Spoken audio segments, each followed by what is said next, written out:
The French Republic sold shares in a war that hadn't been fought yet, and the entire nation bought in. November 1799. Paris. The revolution had devoured its children, the Directory had devoured the treasury, and now the carcass of France sat bleeding in the heart of Europe. The streets still reeked of guillotine blood, though the blade had grown quieter. Banks shuttered their doors. Army regiments marched without boots, fought without powder, bled without pay. The franc was toilet paper. Gold had vanished into foreign vaults. And in the shadows of the Luxembourg Palace, royalists sharpened their knives while Jacobins whispered of another terror. Into this vacuum stepped Napoleon Bonaparte, general, hero of Italy, conqueror of Egypt's deserts if not its secrets. On the 18th Brumaire, he scattered the Directory like autumn leaves and seized power with the cold efficiency of a man who understood that France didn't need another ideology. It needed cash. But the coffers were empty. Completely, catastrophically empty. The mathematics were brutal. France owed 474 million francs to creditors who no longer believed in promises. The army, that magnificent weapon Bonaparte had forged in Italian fire, was 3 months behind on wages. Soldiers were deserting. Officers were selling commissions.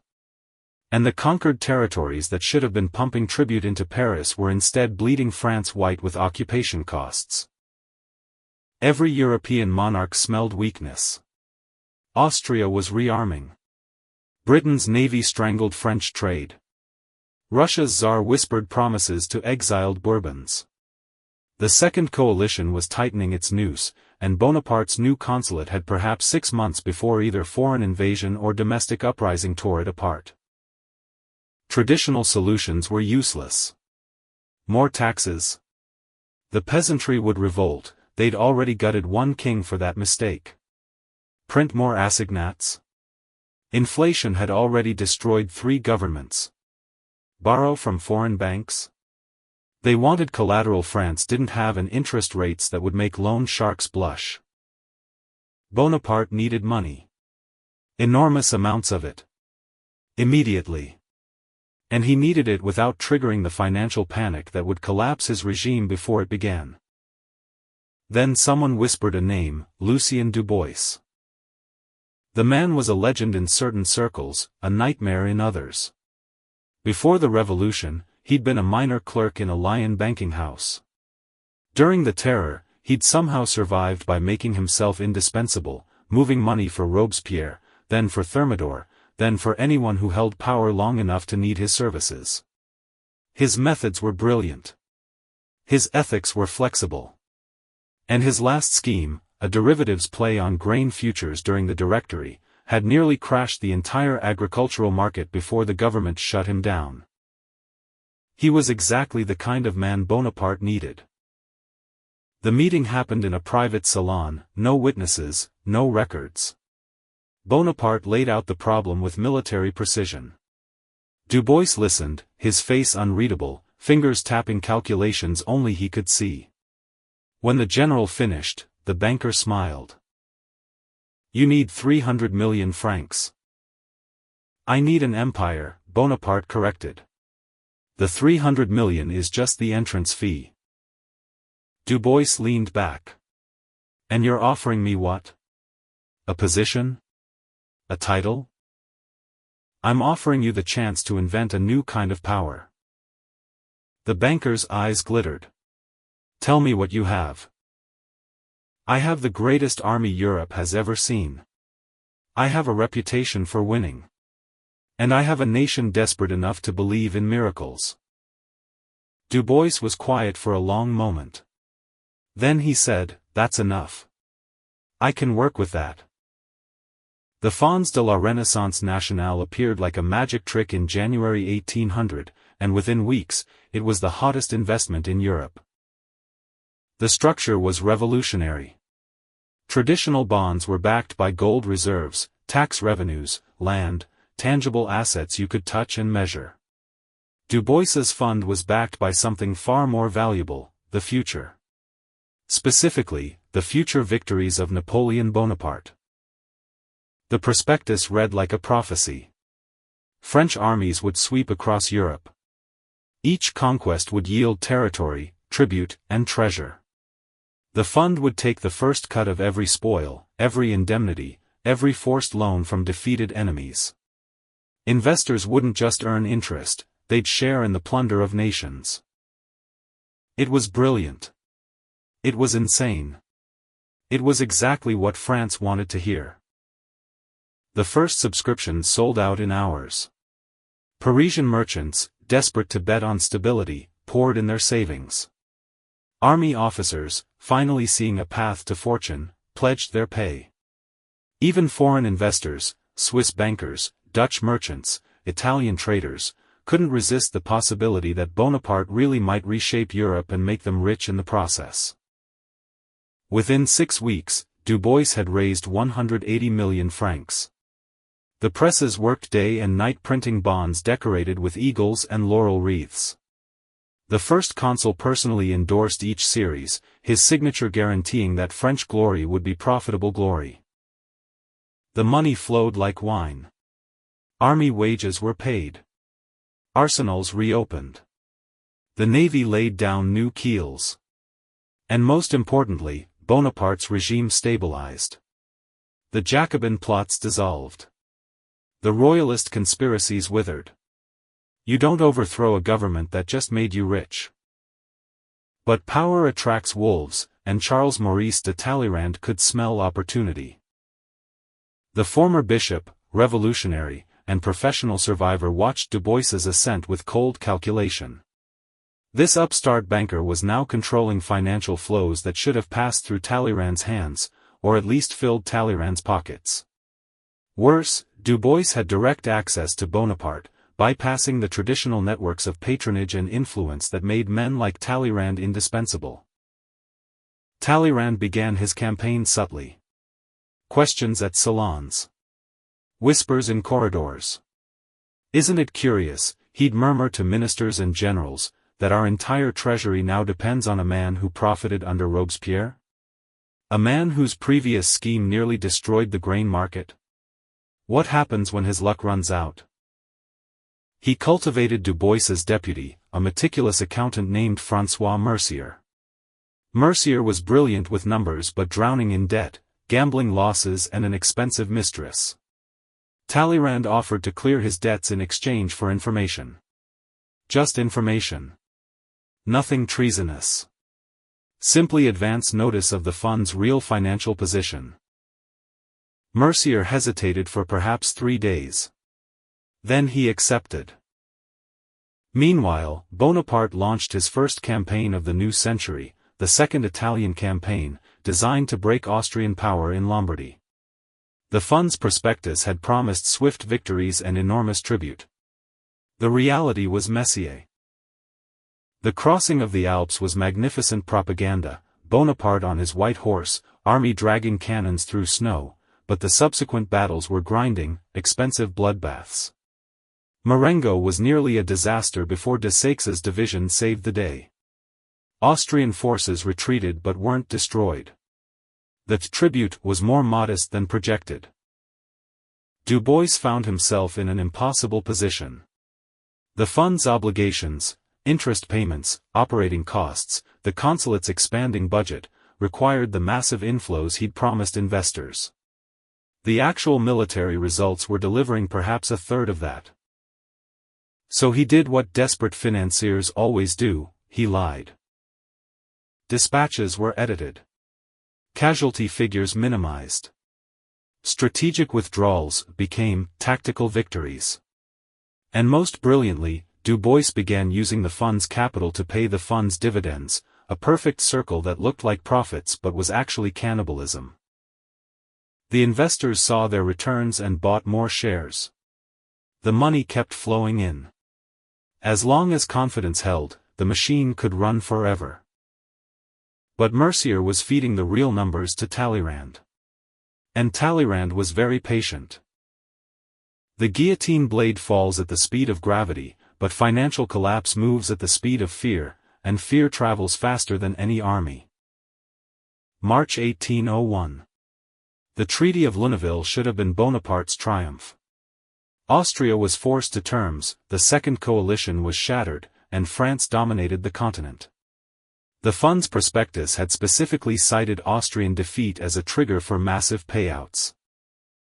But behind the victory parades, the mathematics were turning septic. Austria's indemnity was substantial but not spectacular, nowhere near the bonanza Dubois had promised. Meanwhile, the fund's obligations were compounding. He'd issued too many bonds, promised too much interest, committed to dividends that required not just victory but absolute plunder. He needed time. He needed another war, another conquest, another influx of tribute to keep the machine running. Instead, Bonaparte was negotiating peace. The Corsican had his own logic. He'd secured France's borders, humbled its enemies, and now wanted to consolidate. Build institutions.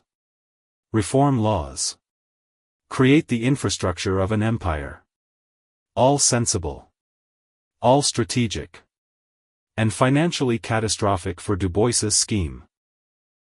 The banker pleaded his case directly. First Consul, the fund requires continued military pressure on our neighbors. Not war, exactly, but the threat of war. We need their fear to generate tribute.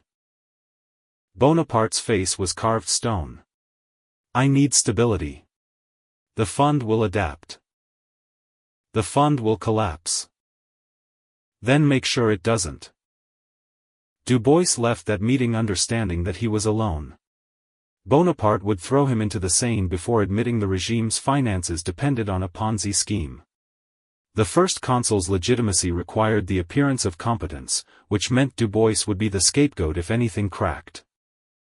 So the banker doubled down.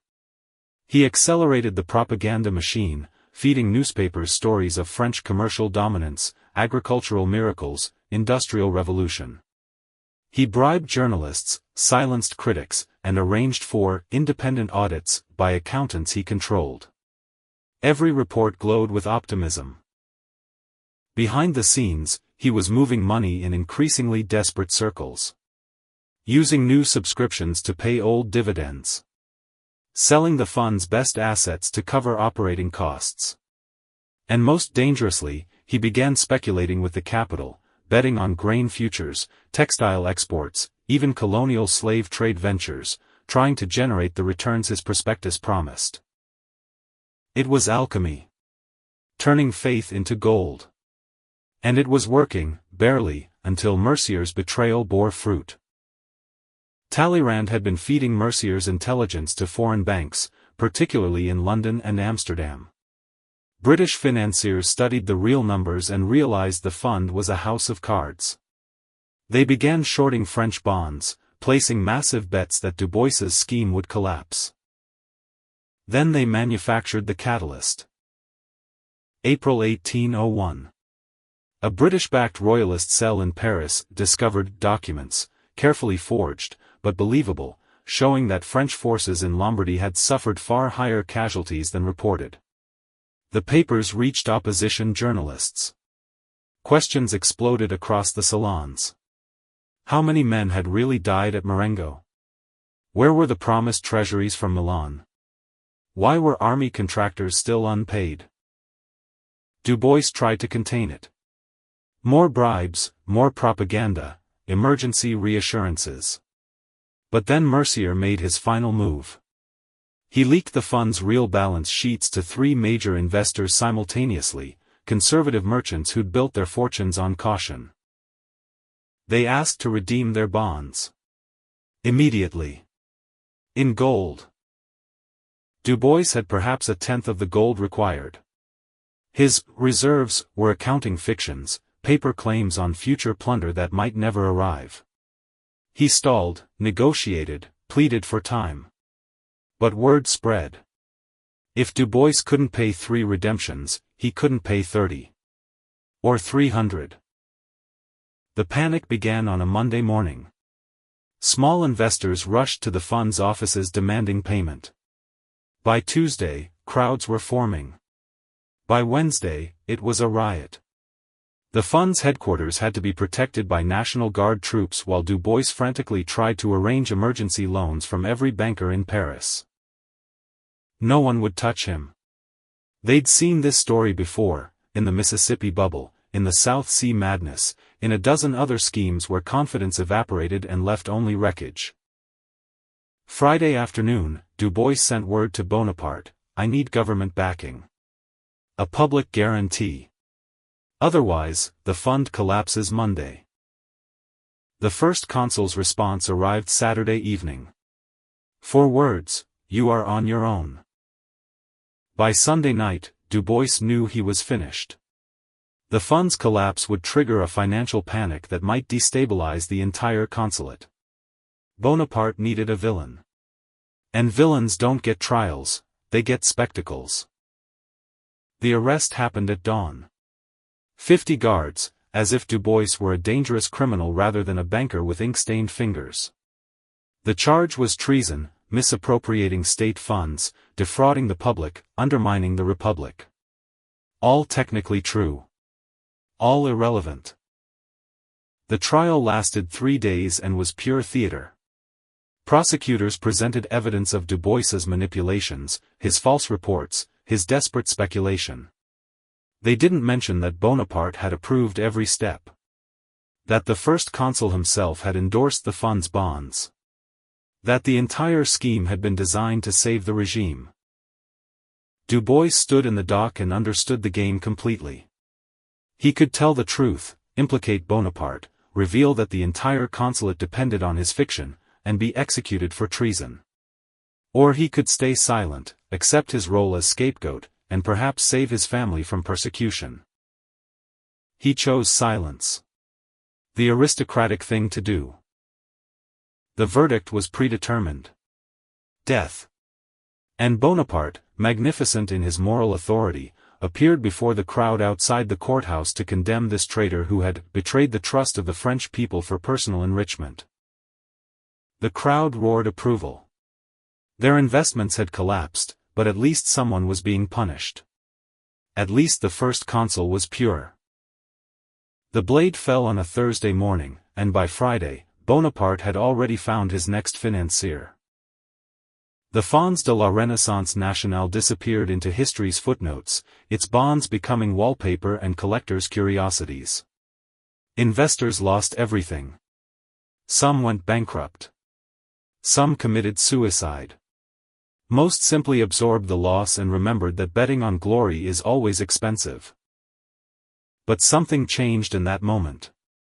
Not in the mechanics of power, Bonaparte was still First Consul, still commanded loyalty, still dominated Europe. The change was psychological. The regime had proven it would sacrifice anyone to preserve itself. That cold pragmatism, that willingness to destroy one of its own architects, sent a message to every minister, general, and bureaucrat in France. You are expendable. Your utility is temporary.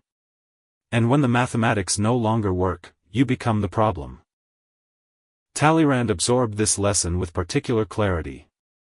He'd orchestrated Dubois's downfall, fed information to foreign speculators, manipulated the panic.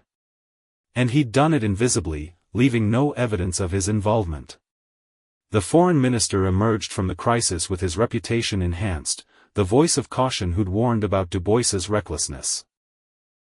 He would serve Bonaparte faithfully for years, then betray him magnificently when the First Consul became emperor and the emperor began to believe his own propaganda. Talleyrand understood that survival required knowing when to jump from a burning ship. Dubois had forgotten that basic truth. The financial system adapted. New bonds were issued, backed by more traditional collateral, tax revenues, customs duties, the boring infrastructure of normal government. They paid lower returns. Investors bought them anyway. The fantasy of unlimited returns had been cauterized by Dubois's execution. Bonaparte's regime not only survived but thrived. The crisis had purged the speculative fever, reset expectations, and demonstrated the First Consul's ruthlessness. Foreign governments noted that France could kill its own wizards without flinching. That suggested a kind of strength, terrifying, immoral, but effective. Within a year, Bonaparte crowned himself emperor. Within 5 years, he dominated Europe from Madrid to Warsaw. The treasury remained perpetually stressed, the wars continued to bleed France, but the regime found ways to finance its ambitions through traditional means: taxes, conquest, forced loans, and the occasional confiscation of wealthy families' estates. Dubois's scheme had worked, briefly, in its way. It had bought Bonaparte the 6 months he'd needed to consolidate power. The cost was irrelevant: one banker's life, some investors' fortunes, and the market's faith in financial innovation. As for François Mercier, he vanished into comfortable obscurity.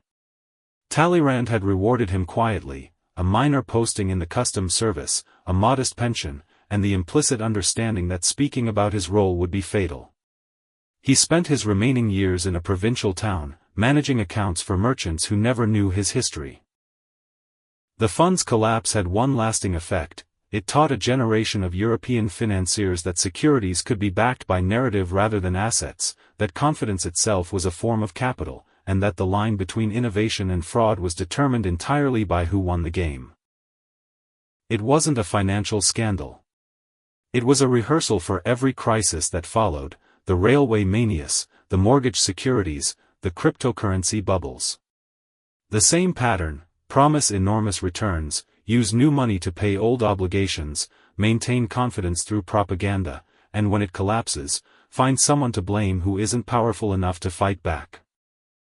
Dubois rode to his execution in an open cart, past crowds who screamed for his blood.